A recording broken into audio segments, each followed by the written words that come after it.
The Five Nights at Freddy's franchise now has a total of 11 different games that create a deep and complex story. And most recently, Stuwo Studios just announced the newest game to the franchise, Five Nights at Freddy's Secret of the Mimic, and alongside this announcement we got our first teaser and our first look at the Mimic. And in the teaser, the Mimic has many strong similarities to the puppet, which has led many fans, including myself, to speculate they might be the exact same character. So in this video, I'm going to answer if the Mimic from the Secret of the Mimic and the puppet are the exact same character and what this means for the future of Fnaf. Like I mentioned, it's currently being heavily theorized that the Mimic from the Secret of the Mimic trailer is the exact same animatronic as the puppet, and when looking at all the evidence, this could actually be very possible. But first, I think it should be made clear that this Mimic is the exact same Mimic from the end of Ruin. Although they look like two different animatronics, they are still the same, and I'll explain why soon in the video. But first, let's look at when the Secret of the Mimic takes place in the timeline. Well, at the very end of the teaser, when we see film reel flash on the screen, we actually see the exact year this game is going to take place, 1979. Now, this is the earliest date any game has taken place before, as previously Fnaf 4 was the earliest game in the timeline, with it taking place in 1983, meaning that not only will this game be an origin game for the Mimic, but it will also be an origin game for the franchise, and when looking at the description of the video, it just proves this even more. It reads, "To see the future, sometimes you need to understand the past. This makes complete sense when looking how complicated the Mimic feels. Before we can move forward with the story, we need to understand who the Mimic is." So if this game is taking place in 1979, that's 8 years earlier than when we first saw the puppet in the franchise, which was Five Nights at Freddy's 2.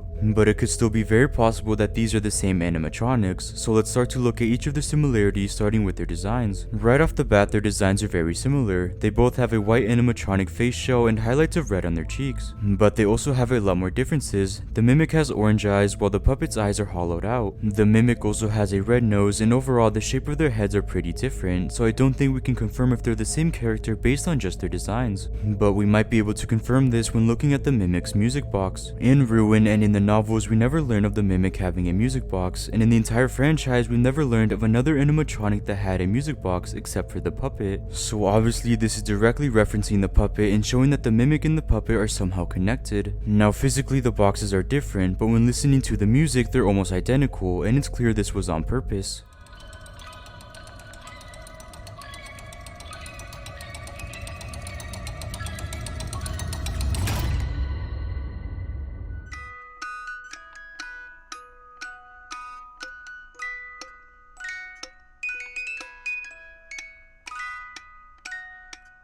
Again, the music is very similar, and I think this is on purpose. So is this similarity because they're the exact same character? Well, if this were the case, we first need to explain how the Mimic from Ruin is physically supposed to be the puppet from Fnaf 2. Now clearly there's a big difference physically, but this can still be explained perfectly. In the books, we learn how the Mimic wore many different costumes, like a lion or jester costume. We actually see some of these costumes in Ruin, like this elephant and the exact same lion costume we learned from the books. And if necessary, the Mimic's body was designed to fit into any of these suits by compressing or expanding itself to fit into any suit needed. So what if the puppet is its own shell or costume that the Mimic was able to compress its body into, which would explain how they're the same physically? And the slight differences, like the red nose, could simply be because this was an earlier version of the puppet, and the final version of the puppet is who we see in Fnaf 2 and in the rest of the franchise. Now technically, all this explanation would answer and solve that the Mimic and the puppet are the same character, except for one major detail from Fnaf 6. In the very ending of Fnaf 6, the puppet, who is now Lefty, gets burned down in the pizzeria alongside the other animatronics left. So if the puppet really is the Mimic, that means he was also burned and destroyed in that fire, so we couldn't have seen him in Fnaf Ruin. He could have somehow escaped this, but this would defeat the purpose of the ending where all animatronics were put to rest. So this means that the puppet and the Mimic can't be the same character, but what about all the similarities? Well, I think that there are two different animatronics, but they were supposed to be the same thing and serve the same purpose.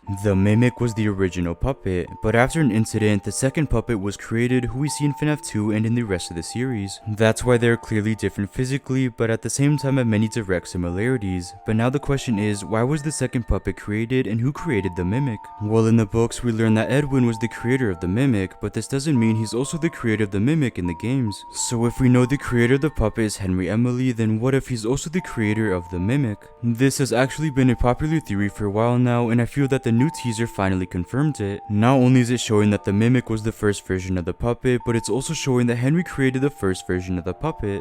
But why would Henry need to create a second puppet? What went wrong with the first version, or what went wrong with the mimic? Well, we know Henry created the puppet to protect his daughter Charlie, so what if he knew the mimic wouldn't fulfill this purpose, and what if he was scared of it? In the books, we know that the mimic became aggressive with each new negative action he learned. He would even begin to murder people and was fueled on rage. So what if this exact same scenario happened in the games? What if the mimic began to become aggressive and rageful as he would be mimicking what's around him? This would scare Henry as he would fear for Charlie's protection, which is why he would scrap the mimic and create the new puppet, which was successful. The mimic would be abandoned by Henry in the game, just like he was abandoned by Edwin in the books. And in Secret of the Mimic, I think this game will take place when Henry's beginning to notice that the mimic is becoming aggressive. Or it will take place after the mimic has already been abandoned and how he's only become more aggressive and fueled on pure rage. Either way, I think we'll see how the mimic becomes one of the most feared animatronics from the entire franchise, and it all begins with Henry Emily. This origin game will also answer where the mimic has been this whole time, as there's about a 60-year time period from this game to Ruin, so maybe Henry was the one to hide him away originally. It will also answer if Ruin was his first appearance or if he's appeared in earlier games like Fnaf Help Wanted or Fnaf Security Breach. For example, in Security Breach, there are these wires throughout the Pizzaplex that resemble the puppet and its colors. So what if these wires were actually virtually connected to the mimic who had a background role since Security Breach? And having the wires reference the puppet was just another way to connect the mimic to the puppet, again showing their similarities and showing that they were created by the same person. In Security Breach, Ruin, and in Help Wanted 2, we also find these nightmare puppet plushies throughout the Pizzaplex. So what if these plushies also served the same purpose as the puppet themed wires? They were here to show that the mimic was always watching us. Even in the virtual world in the Princess Quest arcade game, the mimic was still watching us, and again these plushies are another way to connect the mimic to the puppet. Although this has been something that has been theorized for a while now, the Secret of the Mimic has finally confirmed this and confirmed that the mimic and the puppet are connected in so many ways. And when Five Nights at Freddy's Secret of the Mimic is actually released in 2025, I'm sure this will only prove this idea further. So although the mimic and the puppet have physical similarities and the music boxes are directly connected to each other,